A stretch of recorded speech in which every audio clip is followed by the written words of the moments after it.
प्राचीन काल में एक समय ऐसा आया जब असुरों का अत्याचार पूरे तीनों लोकों पर बढ़ गया था। देवता बार बार युद्ध में हारते और असुरों के बढ़ते बल के आगे स्वयं को असहाय महसूस करने लगे।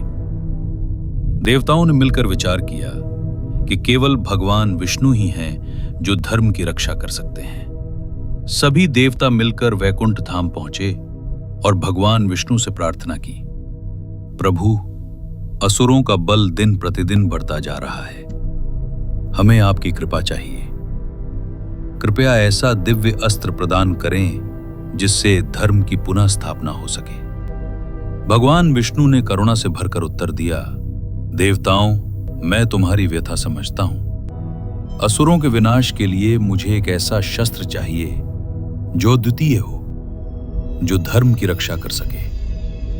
विष्णु तुरंत कैलाश पर्वत की ओर प्रस्थान करते हैं। वहां महादेव ध्यान में लीन होते हैं। उनके चारों ओर दिव्य ऊर्जा का प्रकाश फैल रहा होता है। भगवान विष्णु विनम्र भाव कहते हैं, महादेव, जगत पालक का धर्म यह है कि अधर्मियों का नाश कर धर्म की रक्षा करे, किंतु इसके लिए मुझे आपकी दिव्य सहायता चाहिए।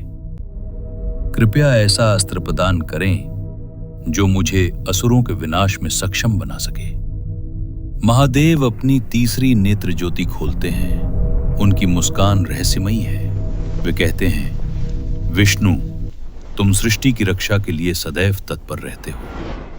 तुम्हें एक ऐसा चक्र चाहिए जो सूर्य की गति जितना तीव्र हो, अग्नि की ज्वाला जितना प्रचंड हो और धर्म की रक्षा हेतु सदैव तत्पर हो। ये चक्र केवल तप और अग्नि से निर्मित हो सकता है। सुदर्शन चक्र का निर्माण महादेव ने तब अपने तप से उत्पन्न एक दिव्य ज्वाला को प्रकट किया।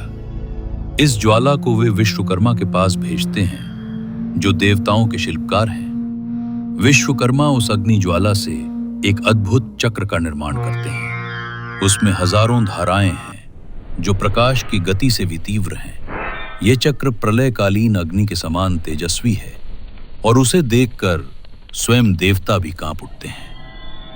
महादेव उस दिव्य अस्त्र को अपने हाथों में लेकर कहते हैं, हे विष्णु, ये है सुदर्शन चक्र। ये केवल शस्त्र नहीं बल्कि धर्म का प्रतीक है।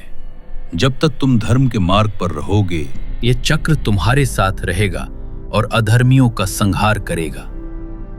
महादेव सुदर्शन चक्र विष्णु को प्रदान करते हैं। सुदर्शन चक्र का प्रथम प्रयोग जब विष्णु चक्र को हाथ में धारण करते हैं तो उनका स्वरूप और भी तेजस्वी हो उठता है। देवता जयकार करने लगते हैं। विष्णु कहते हैं, अब अधर्मियों का नाश निश्चित है। फिर उन्होंने असुरों के विरुद्ध युद्ध किया।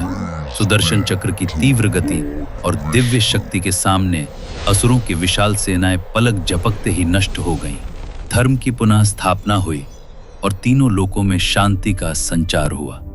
ये कथा पद्म पुराण, लिंग पुराण, महाभारत अनुशासन पर्व और वामन पुराण सहित कई ग्रंथों में मिलती है, जहां स्पष्ट रूप से वर्णन है कि सुदर्शन चक्र भगवान शिव की कृपा और विश्वकर्मा की कला से निर्मित हुआ और भगवान विष्णु को प्रदान किया गया। यही कारण है कि सुदर्शन चक्र केवल एक शस्त्र नहीं बल्कि शिव और विष्णु की दिव्य एकता का प्रतीक माना जाता है। इस प्रकार सुदर्शन चक्र की कथा हमें यह सिखाती है कि जब धर्म खतरे में होता है तब देवता भी एकजुट होकर उपाय करते हैं।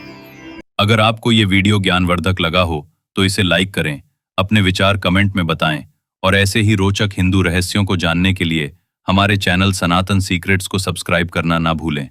और हाँ, बेल आइकन दबाएं ताकि आप हमारी आने वाली हर वीडियो तुरंत देख सकें।